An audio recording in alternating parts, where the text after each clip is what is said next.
大家好，我是小林风味。面条作为世界范围里最著名的食品之一，它的制作方法是千变万化的，各式面条的配方也是多种多样。今天咱们一起做的是最家常的碱水面。我们开始和面吧。碱水面的配方一点都不复杂，这是500克的面粉，加了大约2个鸡蛋的蛋清，100克左右。现在是150克的水，5克的盐，以及0.6克的碱，不能太多，太多成型的面条就很黄。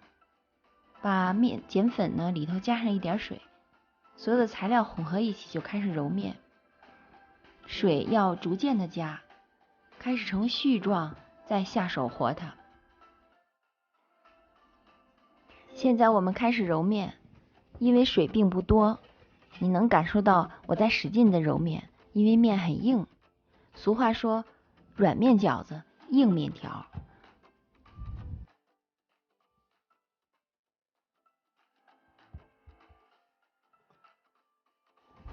不过硬也没关系，把它醒一醒就能好一些。我们大概醒了2个小时，现在开始擀面。把面取出来之后呢，像这样用擀面杖把它敲一敲，一点一点的开始压，一点一点的开始擀，不能着急。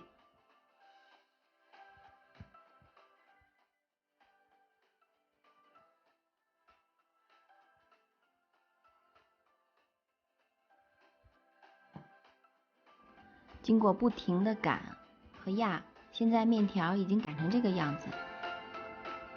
再撒点面，再把它擀一擀。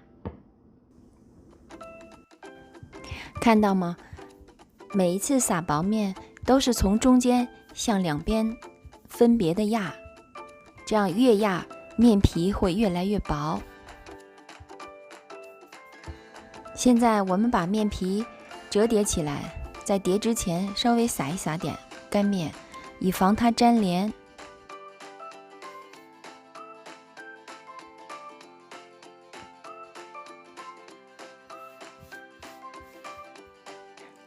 现在可以均匀的切成你想要的面条。我家喜欢吃宽的面条，这样满嘴充盈的面条很香。你要喜欢细的面条，你就把它切的窄一点，一切都随你。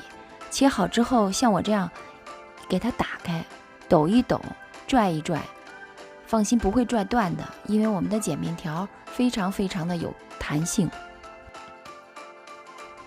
也可以像我这样撒一点面呢，把它抖楞开，抖开之后再撒点面，使它之间不互相粘连，也可以。